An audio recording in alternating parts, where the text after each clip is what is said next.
Okay, Nazir, Bismillah. Assalamu alaikum and good afternoon, everyone. Thank you for joining us for our first ever Fireside Chat.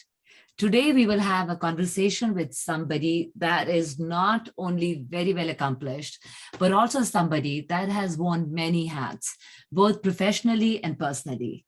I mean, it is not easy or common to find a medical doctor turned CEO who also happens to be a pilot.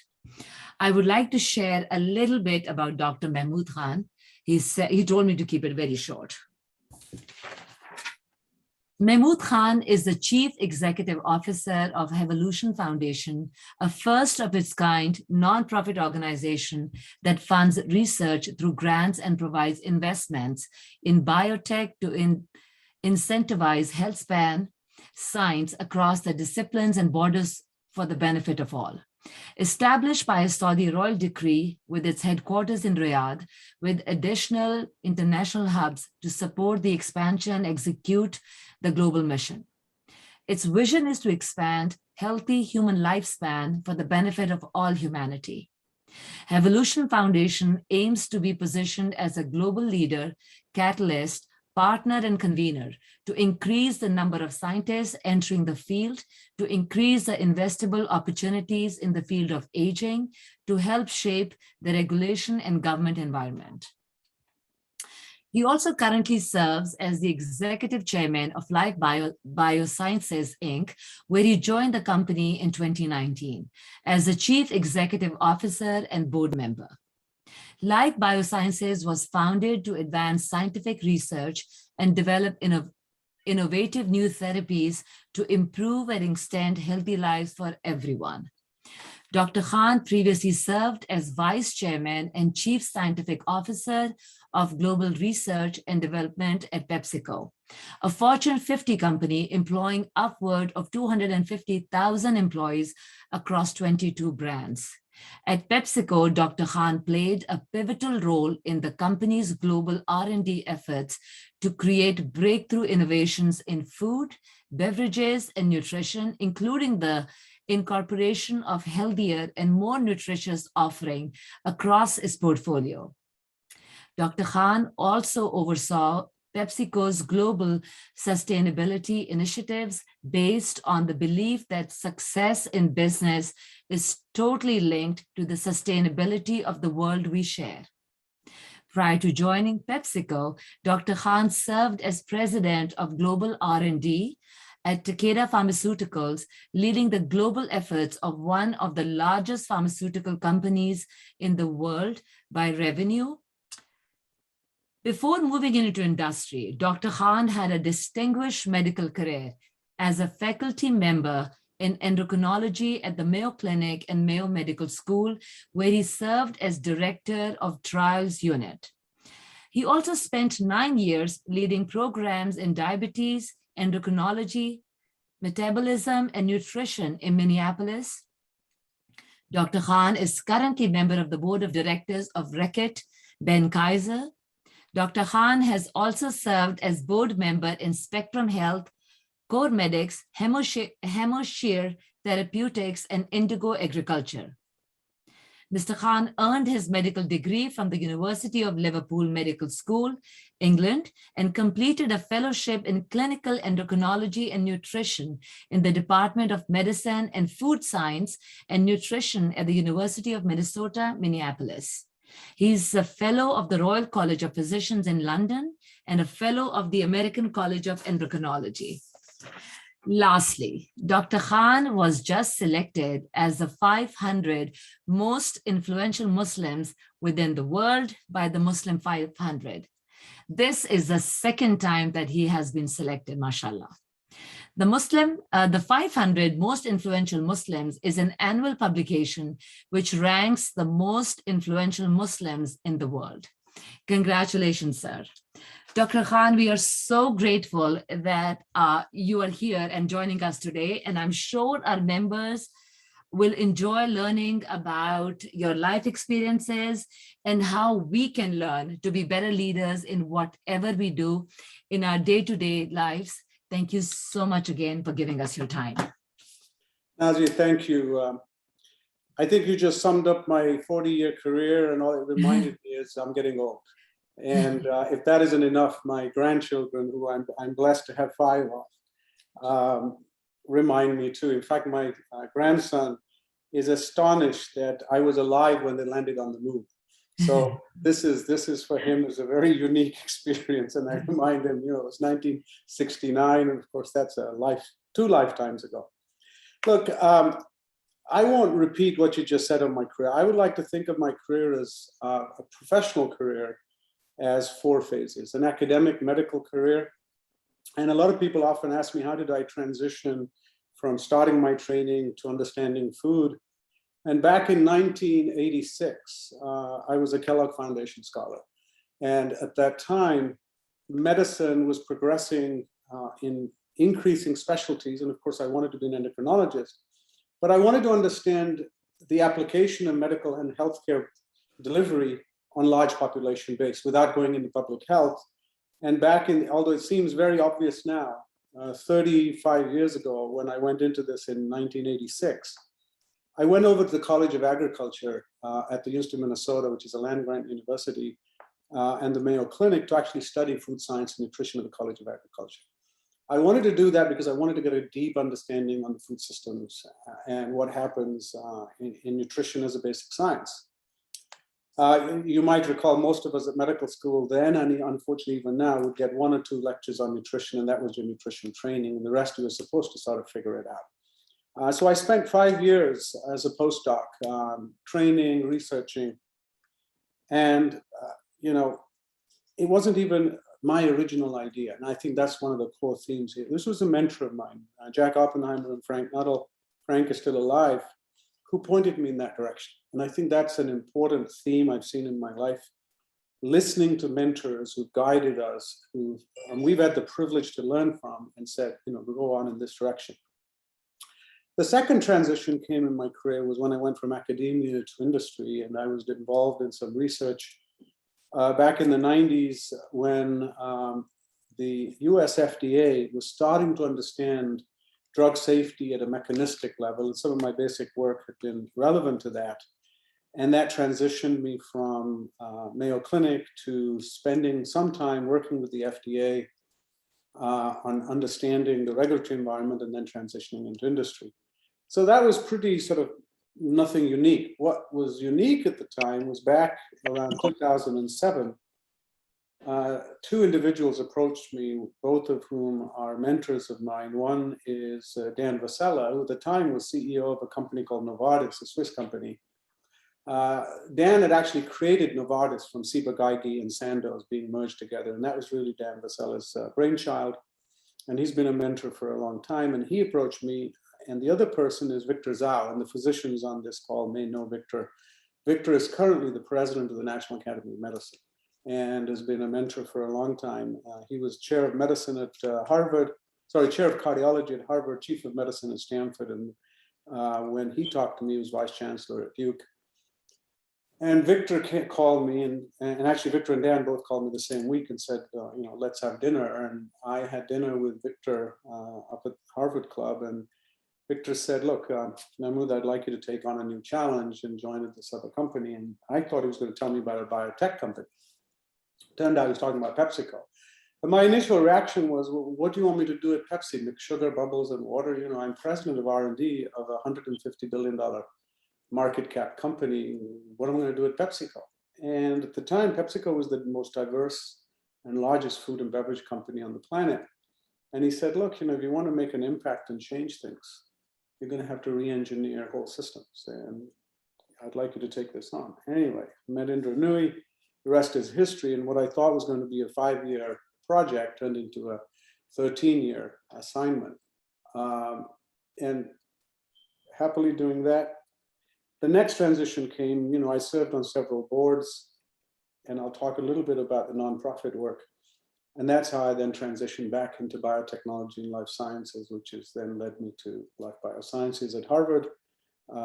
And then from there to now launching this global organization. I want to emphasize a couple of the nonprofit areas that I've worked, which I think are very important in shaping careers. I've served in Washington a number of different committees over my career, starting at regional, state, and then at alhamdulillah, national level. And I'll mention three, one of which I still serve on. I started off as a member of the US Department of Agriculture's Research Foundation Board, overseeing the USDA's research initiatives through their foundation. And this was under Secretary Perdue.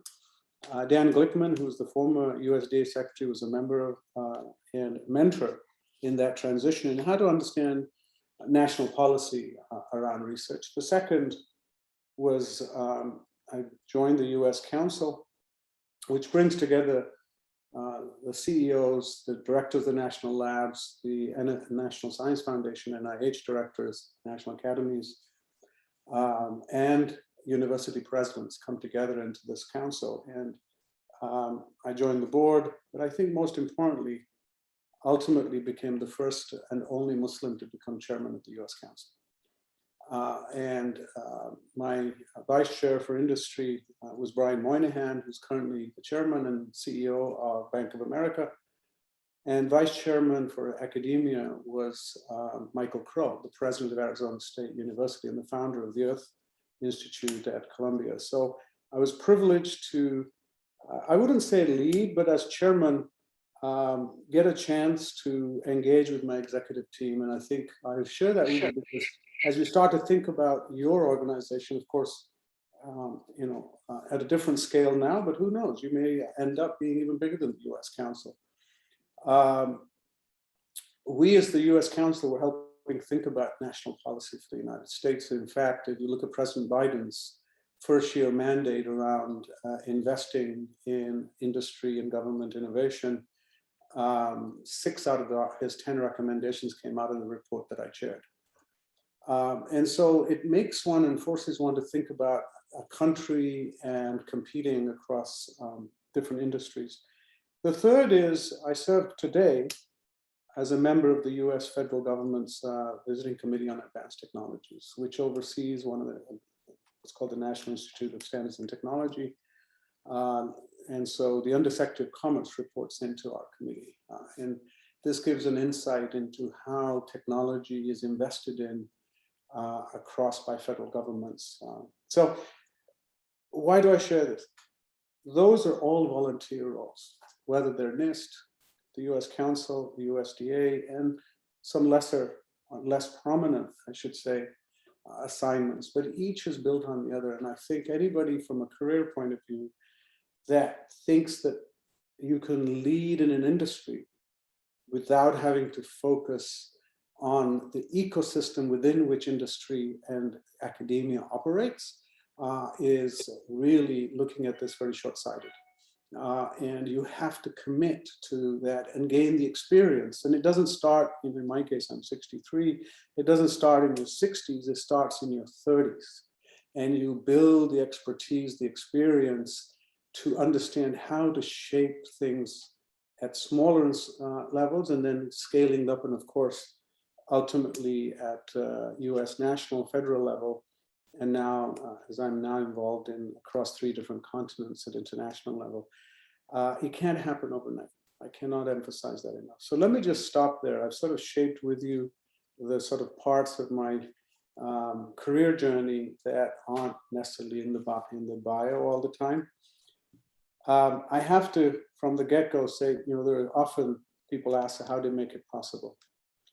And this is, it sounds like a cliche, but my career absolutely would not have been possible. I've moved my wife and children 14 times in my 40-year career. And we've lived in 3 different continents and several states and cities. You can't do that without an understanding partner and an understanding family. If you try and do it on your own, it's not possible. You're either going to end up very lonely at the end of your career, or you have to have that partner with you. And so, that unsung partner is the key to doing this. And I will end by, I was blessed to give the convocation, the commencement speech at my alma mater, one of my alma mater, University of Minnesota, about 5 years ago. And their highest award is the Pinnacle Award, and you get inducted into, there's only one a year that they award to their former graduates, and you get inducted into what's called the Wall of Fame. Only Pakistani ever to have done that, but at my ceremony, I asked Shahida to come up, my wife Shahida, to come up and receive it, because really, she deserved it. And, you know, I said, I don't deserve this. And I think my message to the young people, husbands or wives, you're going to need to do this together. So let me just stop there. Questions? That's amazing. Well, thank you very much. The first question is, what advice would you give someone going into a leadership position for the first time? I mean, Well, people like us. First of all, remember, every leader has had a first time. So it's scary. It's sometimes intimidating. I can tell you it's often lonely. But if you go at it with humility, and you go at it as it's a learning experience. And I have a quote sitting in my office here from Michelangelo, you know, the genius Michelangelo. And when he finished creating David, you know, his most famous statue, somebody actually asked him in Latin, you know, how did you see David in a piece of rock? And his Latin quote, which I have translated, said very simply, and this is quoting Michelangelo, at the peak of his career, he said, I'm still learning. And if you approach it with that mindset, while you've been assigned a leadership position, but you take it as a learning experience, you are more likely to succeed than if you take it on as something that you're going to steer, quote, others. Let them. I'm a firm believer in leadership style. There's different types of style, but my leadership style is one of leading from behind. Leaders don't have to be heroes. They don't have to be recognized. If you're looking for recognition, don't take on the leadership position. It's a very simple rule I have, which is if things go wrong, the leader should take the blame. If things succeed, you should hand over the credit. It's that simple. If you stick to that, you'll be fine. That's amazing. How do you encourage creative thinking within your organization?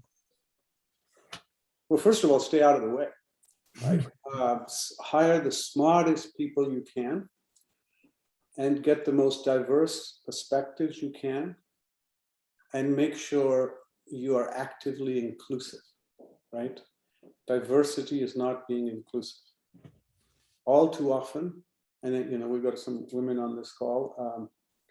One of the proudest things that I look back at my career on is when I took over at PepsiCo, I had 9 direct reports, all were men and all were white. You know, this was PepsiCo at its best. And I left, 5 of my direct reports were women, 4 were men, and of those 9 people, 4 were from outside the United States. And so you want creativity, get diversity, get inclusivity, and attract the smartest people, even if they don't have the obvious background. I hired people into R&D that didn't even have a bachelor degree in science. And so there's this perspective that, you know, if I don't have that card-carrying credential, suddenly, you know, I'm the only one because I have the certificate that can actually come up with a creative idea. And unfortunately, doctors are some of the worst at it. You know, if you don't have the medical license or you don't have the boards of this, because we value our piece of paper. The paper gets in the way. And so allow that thinking to happen, but don't make it random. The second piece of that sauce is you actually have to harness the direction in which that creativity is applied. So put the framework of the problem you want to solve, but don't try and constrain the solution. But if you don't define the problem well, they're not going to solve. Thank you. What is one characteristics that you believe every leader should possess? I touched on it, listening skills. You know, I always ask, I teach at, I was actually 2 weeks ago, I was teaching at Yale at the business school. And every time I teach this, I always remind people that there's an important difference between leadership and management. You don't get to choose your manager. Your manager is appointed by somebody else. You get to report to that manager. A leader can never be appointed. A leader's followers choose who their leader is. And so if you're going to be successful, you have to make it such that others choose to follow you. If you think you can, quote, make yourself the leader, you failed already. Someday you're going to wake up and you're going to realize there's a lot of people following you. And that is the transition from management to leader, because most of the people who follow you don't even report to you. They don't even work for you. Most of them aren't even in your organization.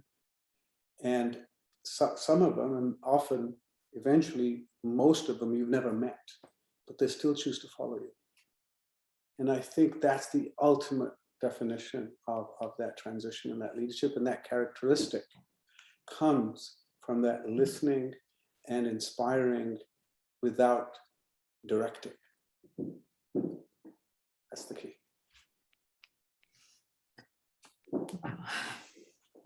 What are a few resources you would recommend to someone looking to gain insight into becoming a better leader? You know, learn by observing and learn by making yourself open to being mentored. That's not the same as teaching. You will not learn leadership in a classroom. You will not learn leadership by taking courses. You won't read it from some Harvard Business Review article. I think there's such a mistake in this day and age of Google. Yeah, you can Google what leadership is and you'll see 10 articles and you suddenly think, if I can read them all, I'll become a better leader. Throw them away. Learn by observing, learn by emulating, learn by being mentored. Technical skills can be, for some part, learned by gathering facts and structuring your thinking. But leadership is a behavior characteristic. You've got to change yourself. It's not about something that you're going to impart by absorbing knowledge. It's a behavior characteristic. Leadership is about who you are, not what your followers are. And you become different through that mentoring, through that critique, not having thin skin. My former bosses used to beat me up intellectually weakly, right? It's okay. But ultimately, you will excel because you care about others. You know, I was asked once, what's the proudest thing about your career? And let me quote what it is. Today, as we speak, there are 15 CEOs and CTOs across the world that I trained. 15. That is the only thing I'm really proud of. And more than half of them all of them reach out to me as their mentor, but more than half of them still call me boss. And they're CEOs in their own right, but they'll call me up. I mean, most recent was a week ago. John McIntyre called me. He says, boss. I said, I'm not your boss, Jim. He says, you'll always be my boss. That is how you have to think about it. Whose life are you going to make better? That's the key, not about yourself.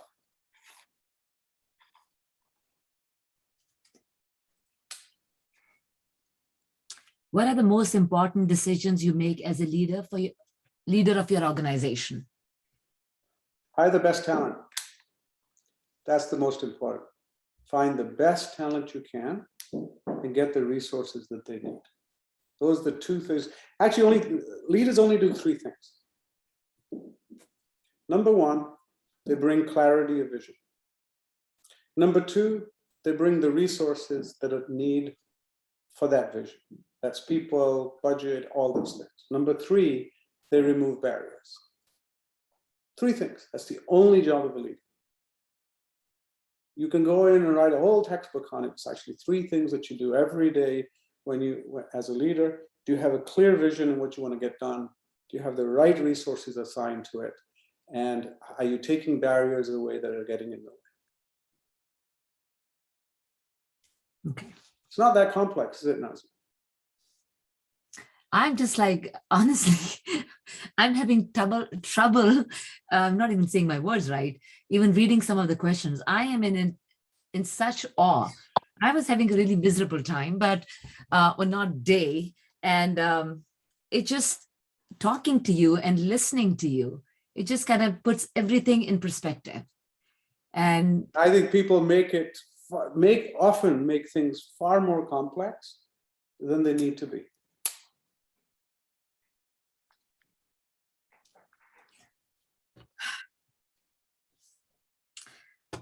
what are the most important decisions you make as a leader of your organization?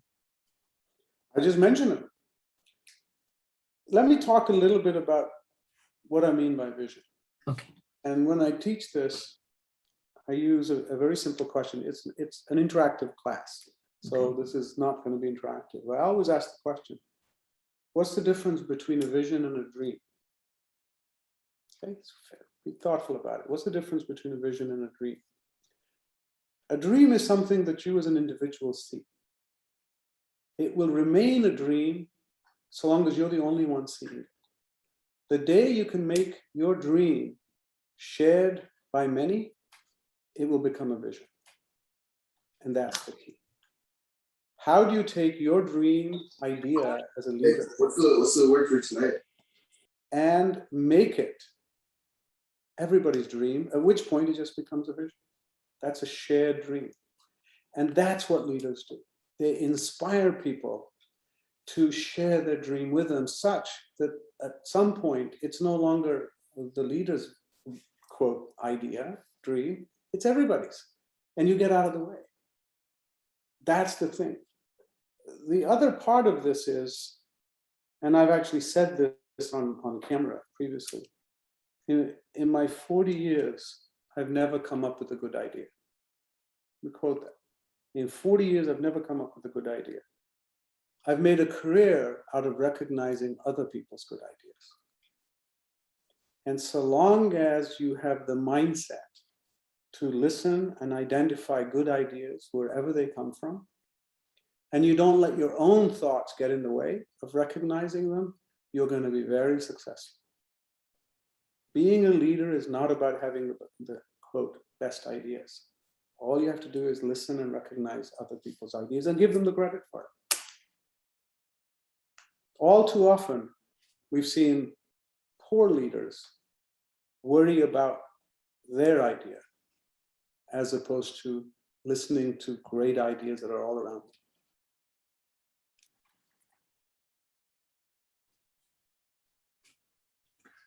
Where do these great ideas come from in your organization?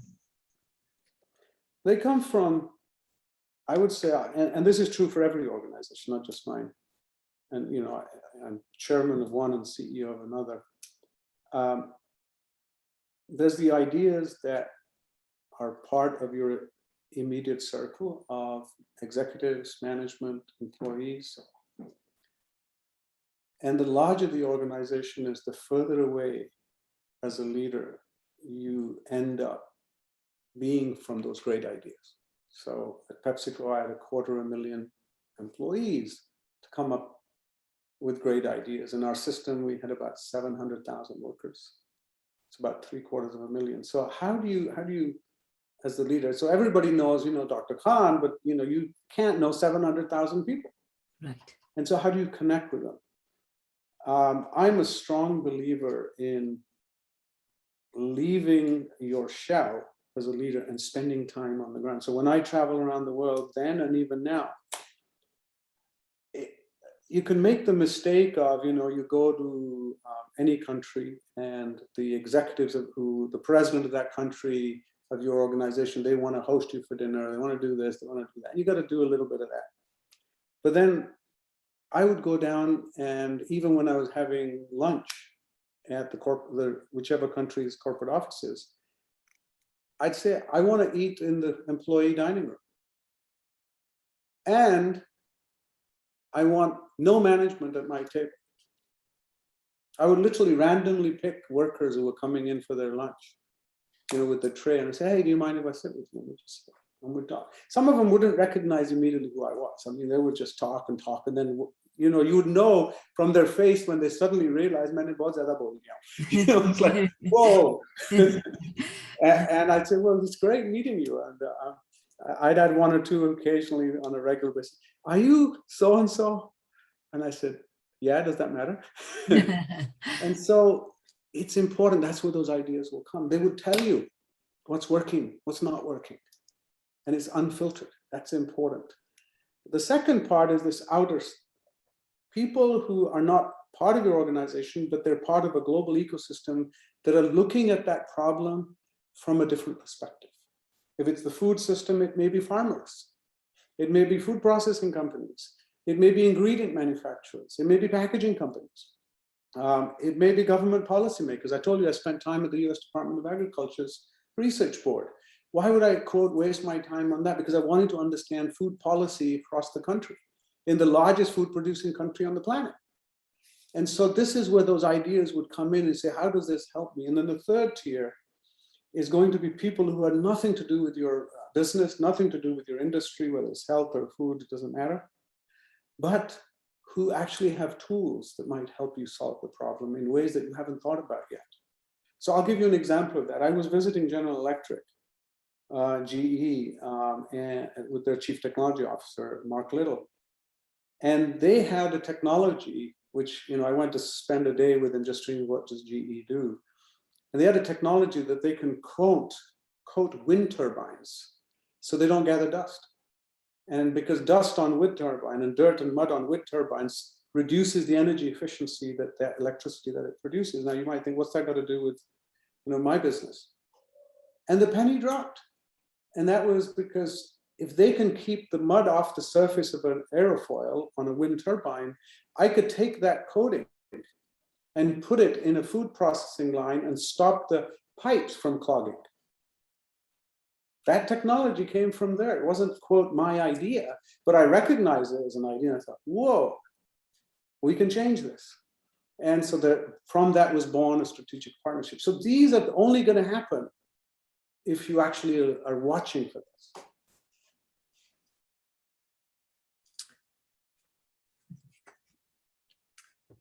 Can you name a person who has had tremendous impact on you as a leader? Maybe someone who has been a mentor to you? And why and how did this person impact your life? Well, I'll start with what sounds like a cliche, and that is my mother.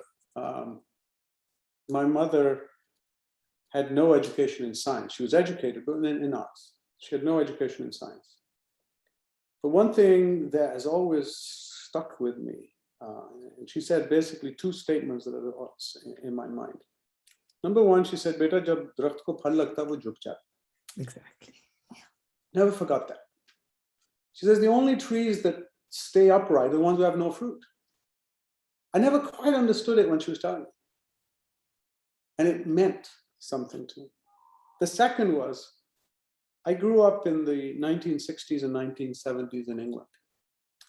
It was a time of the launch of the skinhead movement, extreme prejudice, all the things that, we hear about. Some of us are of a generation, because I didn't live in Pakistan, I grew up in England. So I was, quote, second generation. Now imagine this time I started kindergarten in 1963, or we call nursery school. I was the first Pakistani child in the school district, and this is in Manchester. 1963. So there were no Asians at the time, but we were the children of the empire. Our teachers had ruled in India.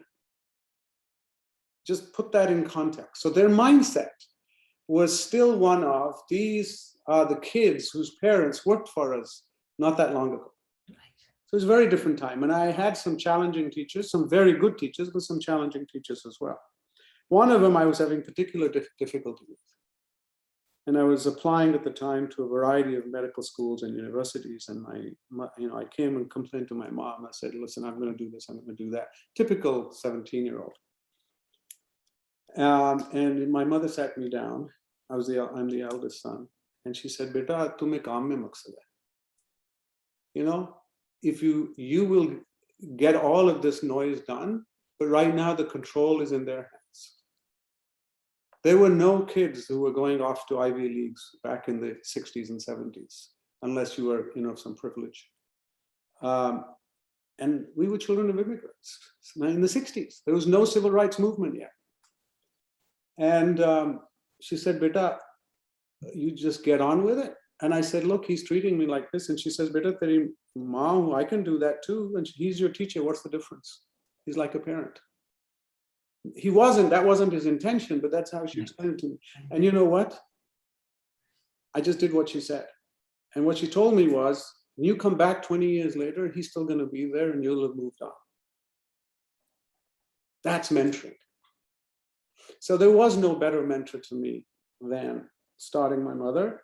And then I came across two or three phenomenal teachers. One was in England, who guided me through and eventually sent me to the Mayo Clinic as a Kellogg Foundation scholar. People ask me, how did you decide to study protein metabolism when I was doing research? And I didn't. It wasn't my idea. My teacher called me, my boss called me, my professor, and said, "Young man, what are you going to do?" And I said, I mumbled. And he said, "Well, I think you should go and study protein." This is in 1985. And I go, "What am I going to do in protein?" He said, go read about it. And he mentored me through that. That was critical. It was inspiring how he took somebody who had no idea about research in academia and eventually made me into an academic. The same happened in business. So you need those people to not tell you what to do, but inspire you to explore. When I gave a commencement speech, the title of my commencement speech was "The Importance of Being an Intellectual Nomad." And initially, when I submitted the title for that speech, it was at a Big Ten university. And somebody said, what are you going to talk about? And eventually, as I got feedback, the students loved it, because my point was, if you're not nomadic in your mind, you are never going to go find new ventures, new pastures. You have to get out of your comfort zone. And life is about being an intellectual nomad. In fact, just about every person on this call, either themselves or their parents, were in some way nomadic. They left their comfort zones for better pastures. So I'm sort of talking to the converted, but unfortunately, many times immigrants make that first leap of faith into a safe zone and then stop being nomadic. So what made them initially successful ends. And the point here is continue that, leaving your comfort zone and continue pushing that intellectual boundary, not a physical boundary necessarily, but that's why I call it intellectually nomadic. So I hope that answers your question. Thank you very much. What is one mistake you witnessed leaders making more frequently than others? I don't have to talk about leaders. If I say, if I had to put all my failures and mistakes on my resume, it would be a volume. You'd be spending an hour introducing me. Every leader is going to make mistakes. If you're afraid of making mistakes, do not try and lead. But key is recognize them and take the blame for it. So said it before, I'll say it again. Make it safe for your people to make mistakes, have failures, learn from them, but don't make them the scapegoat for those failures.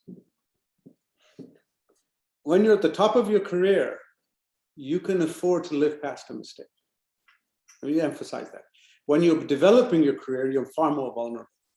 Good leaders protect their vulnerable junior people. And once they do that, their reputation becomes such that, hey, my boss will take care of me. And they will push and take bigger risk with bigger reward. Okay, so that's the key. And the mistake leaders make is not making it safe for their people to fail. That's the mistake, because they're so thin-skinned about worrying about what they might appear like, that their people never reach the full potential. And therefore their organizations, their businesses, their departments, whatever area of business or academia you're in, fear of failure is the single block that prevents and stalls progress. Thank you. What is the biggest challenge facing leaders today, in your opinion? I think we're in unprecedented times in a number of verticals or factors, and to me, there are three critical. Number one, the pace of change today is faster than it's ever been at a rate that was unimaginable even 10 years ago. The pace of change is phenomenal. If you look at new knowledge being created, knowledge is doubling like every few weeks. Right. It's a massive rate of change, and just keeping up with that pace of change and trying to understand it as you make decisions is a big challenge. Number two, the delicate balance between what is perceived as the right thing today with all the different stakeholders is more transparent and more visible in one's decision making than it's ever been. And one of the mistakes that unfortunately society, in my opinion, is making over and over again is we now today start to judge our leaders by today's standards for decisions they've made in the past. Right.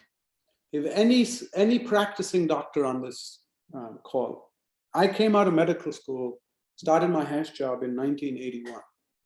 In 1981, the standard of care for a peptic ulcer was what's called a vagotomy and pyloroplasty. You cut the vagus nerve, you did a stomach drain, cut part of the stomach. Today, you just give them a Nexium pill.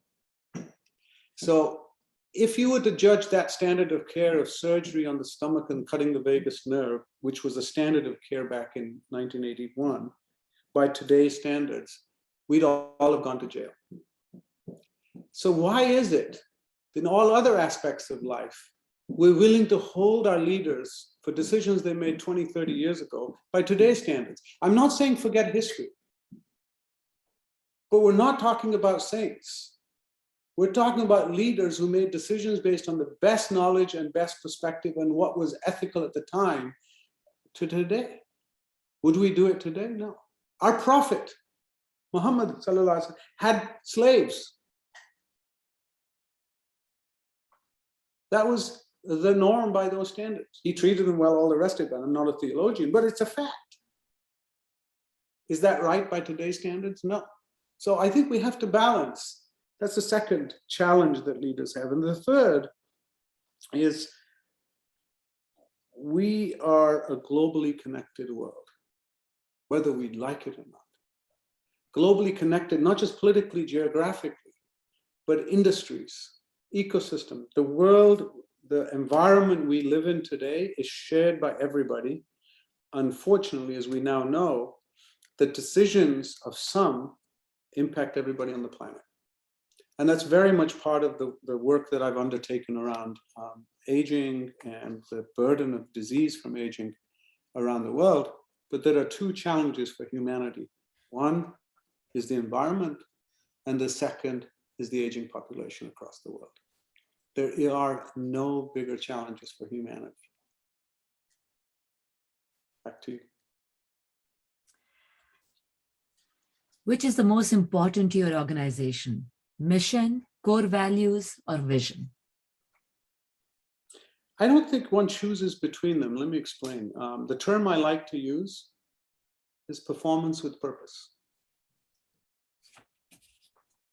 You cannot perform and be without having purpose. If you are performing for the sake of performing and there's no purpose, it's very short term, and eventually whatever you take on will become meaningless. But purpose is not possible without performance, which means you've got to measure it, you've got to have successful, it's got to be funded. I don't care if you're a nonprofit, you're a clinic, whatever, somebody's got to pay for it. Even if you're a charity, somebody's got to pay for it. The people who are donating to you often themselves have come from the private sector or government. So eventually somebody pays. So you've got to have performance, but performance without purpose is not possible. So to me, I think it's an artificial separation. I like to use the word performance with purpose. So before Not complicated, is it? No, it's not complicated. Coming from you, it's not complicated. Before I go on, Ali, do you want to ask if any of the members or the attendees, if they have any questions, specific questions that they want to ask? Yeah, the floor is open if anybody would like to ask anything. I don't see any questions in the chat. If anybody has anything that they would like to ask, please feel free to unmute yourself. Assalamualaikum, Alaikum salam. Rakshi. And so proud of you and all your accomplishments. Thank you so much for giving us the time. I was wondering if the kids want to come and shadow you, is it possible they can do it or? I do. I have interns. I've actually got a young college student who's doing research for me for a book chapter. And depending on where they are, usually it's graduate students or postdocs, just because of the nature of my work. And shadowing me is a little difficult because I have offices already in 3 countries and soon to be 5 4 continents. So it's a little tough depending on if they've got a full-time job or a school. I think I'm a strong proponent of getting young people involved in exposure. But the best way for that to happen is they commit to work on projects. Working on an assignment has 2 values. One is you're serious. The second is you have something to show for it. And we all need a start. You know, I told you I have a couple of quotes in my office. I told you Michelangelo's. The other one I have is, anybody who's been successful who says they didn't need help is lying. Sure. Every person who's ever been successful has been blessed by somebody being there to help them at some point, and usually multiple times.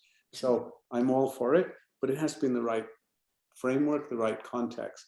For the young people still studying, the other thing I would say is everything else is icing on the cake and necessary to add, but nothing happens without good grades.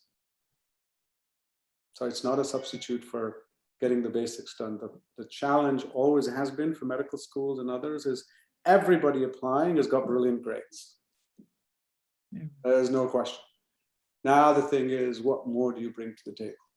And that's where it will help. But don't ever kid yourself that you can make up for sort of semi-okay grades in an extremely competitive world out there. And you know, I was blessed to be valedictorian when I graduated. And I was young and I thought, you know what, I must be the best thing since sliced bread. You know, you're 18, you think you're on top of the world. But then I realized there's about 500 other high schools with 500 other valedictorians each year. And by the end of the graduation times 5, there's about 2,500 of you. And before you know it, there's like 50,000 of you. And suddenly you're not that special. And so, yeah, it's always good to have young people get exposed to the breadth beyond what their structured learning is. And that's why it's important. Thank you very much. You're Anyone else? Okay. What are you doing to ensure you continue to grow and develop as a leader? Make sure I keep listening to my wife. She's my greatest critic. Look, as I said, I'm still learning. I'm blessed at this point in my career that I do things that I want to, and I don't have to do anything I don't want to. And I have a relationship with my boards. One I'm the chairman of, and the other one I report into. On my board, I won't say, but on my board as a CEO, I have 2 individuals who run 2 countries, 2 heads of state. And the fortune part I have is my board knows the day I don't want to do what I'm doing, I'll just resign. And, you know, 5 grandkids. My wife and I have been married 40 years, inshallah, this coming August. I go to work because I want to. And if it's not inspiring me anymore, I don't want to do it. And the inspiring part of that is, am I learning? if I go to work every day and I'm going to learn something, and I try and learn something, I'll do, which is why I took up flying. I take my aviation exams twice a year, just like a professional pilot. I learn to fly new types of equipment. It stimulates a different part of my brain. More recently, I thought I'd take on learning another language. I'm reading a book on mathematics. And, you know, it reminds me many years ago when my children were younger, we were on vacation. I was reading Klein's book on mathematics. And my son, who was at the time in high school, handed me a piece of paper. You know, those suicide call lines? Yes. The 1-800 get help. Yes. There was something in a fly magazine. He handed over to me. I looked at it. I go, what the heck's this mean, beta? Ye kya badtamizi hai? And he goes, Dad, anybody who reads math on vacation needs to call this helpline. You know, and so it became, now he does the same. So it's the context of, if you're not learning, then what are you doing? It doesn't have to be professional. It doesn't have to be work. But you have to always be asking yourself, what am I allowing myself to learn? It's not active necessarily. It's what am I allowing myself to learn? Can you explain the impact, if any, that social networking and Web 2.0 have made on your organization or you personally? You know, this will be very controversial to a young generation. I think it's a double-edged sword. Humans have a certain capacity to connect. But I'm of a generation that, you know, so I'm going to Minnesota with my wife and children this week for Thanksgiving. And the people we're going to have Thanksgiving with are friends of ours from when I was a graduate student. Our children grew up together. And there's about half a dozen of us as families, Pakistanis, who literally matured from graduate students to practicing to whatever, right? We went our different ways. But we stayed connected, and we get together multiple times a year. Our children are now getting married and all the rest of it. There's only half a dozen of my, quote, close friends. My children have like 3,000 friends and 50,000 likes. And, you know, I can't know 3,000 names, let alone have 3,000 friends. And so there's a different mindset here. And I think networking is important, but it's got to be manageable. And so first of all, when I think about network, I distinguish between friends and professional associates. Yeah. And in the professional associates, there's people who you interact with regularly versus the person who you might have connected to once in 5 years. Having that person in your network is of no value. It adds no value. You think you can call that person up out of the blue and say, I haven't talked to you in 5 years, but I need something from you. What do you think they're going to say? Kabhi phone to kiya nahi, abhi ekdam kaam pad gaya to mujhe call kariye. Right? So let's not confuse this network with that. Now, the flip side of it is, if there's a specific problem that you can find that you need help with, that somebody else also has an interest in and can contribute, that web network is very valuable. Because now you can disseminate the problem and actually have a distributed team solving the problem with a common goal. That's very powerful. That's where this new media works very effectively. So there's two ends of the spectrum, and we use it all the time. We can take on a technical, I'll give you an example. I've got several teams right now working on seeing if we can reverse blindness in aging people. Now, you might think this is Star Trek and crazy. For the scientists on this call, pick up the December 2020 article from the journal Nature. Nature is the world's #1 ranked science journal. The cover page of Nature is an article which demonstrates in animals that were blind, their vision was restored. That's why it was on the cover page. That was from one of my teams at Harvard. I was blessed to be the CEO and now the chairman. And we have a global network of people in Sydney, Australia, Virginia Tech, Europe, Harvard, and Salk Institute in California, all working on that problem. Wouldn't be possible without this network. As an organization gets larger, there can be a tendency for the institution to dampen the inspiration. How do you keep this from happening? I think the most important is be very clear on the vision. Even more important is explain in simple terms the purpose and articulate why it's important to everybody.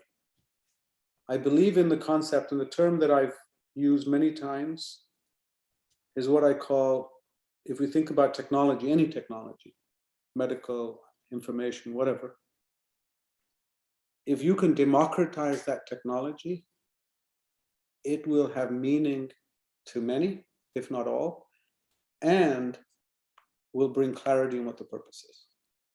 If it is meant for a few, it is very difficult to mobilize an organization. So I'm a strong believer in the democratization of technology. And by the way, for the business people, the companies that have created the greatest amount of wealth have been companies that have democratized technologies that were once only meant for a few. Let me give you an example. Cellular phone technology was only for a few 25 years ago. Very expensive. Indian companies figured out a way of how to make cellular phone technology available at 5 paisas. They democratized that technology. That was their innovation. The benefit of that was the entire developed world and developing world. That was democratization of technology. Amazon is what it is today because it democratized the internet's use in commerce. Prior to Amazon, again, e-commerce was meant for a few. That is critical. So think about that. And if you democratize technology and make it accessible, no matter how big your organization is, they remain engaged with the purpose and remain motivated. And there's 3 variables, Nazi, that I would ask you to think about for your people. And this is again how I teach it. Number 1, make it clear why what you're doing is important. Number 2, make it clear why your work is important to everybody, failing that to as many people as possible. And number 3, make it clear why the need to do it is imminent and urgent. 3 things. The why for what you're doing, the why for who you're involved with, and the why it's urgent. If you get those 3 things clear in your message, your organization will remain motivated. Not complicated, as I said. Thank you very much, Mehmood Bhai. I cannot, honest to God, tell you, listening to you has done for me. This, like talking to you in this webinar, I think has been one of the most, it has touched me on so many levels. And I mean, the stuff that you were saying, it is, like you said, it's not complicated. It isn't, but it takes, I think, a lot of hard work, and you really have to put a few things into perspective. And thank you very much for doing this for me, for all of us. And I'm sure many of us will go back and listen to you zillion times again, just to be like, okay, kya kaha tha unhone, dobara jaake dobara sunte hain. So I'll be reaching out to you many times. And again, you are an inspiration. And I'm not just saying that because, you grace us with your time. You truly are. And I wish we, continue learning from you. And I know you are so gracious. You are there and so gracious with your time. And listen, don't, ye baron ki duaein, no thanks is necessary. If there's any thanks necessary, my wife didn't ask me if I should do this. She told me I had to do it.